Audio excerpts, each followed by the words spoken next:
Une vaste majorité des survivants de la Shoah qui vivent en Israël affirment que leur gouvernement ne fait pas assez pour eux.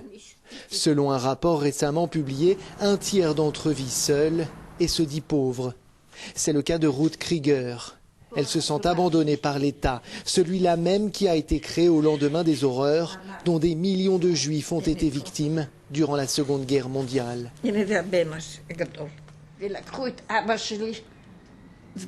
Ils ont pris le corps de mon père et l'ont jeté sur une charrette. Je ne sais même pas où il est enterré. Ruth touche un peu plus de 1 000 € par mois. De quoi payer ses factures courantes. Elle raconte qu'elle doit parfois choisir entre acheter de la nourriture ou bien ses médicaments. Combien de temps me reste-t-il à vivre? Peut-être 2, 3 ans.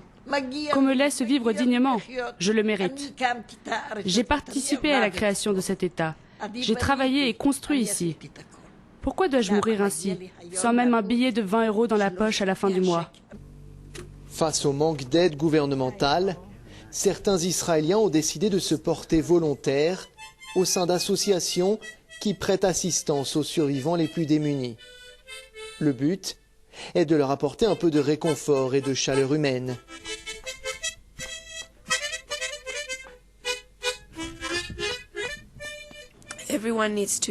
Tout le monde devrait aider un minimum, puisqu'on voit bien qu'on ne peut pas compter sur notre gouvernement pour s'occuper d'eux.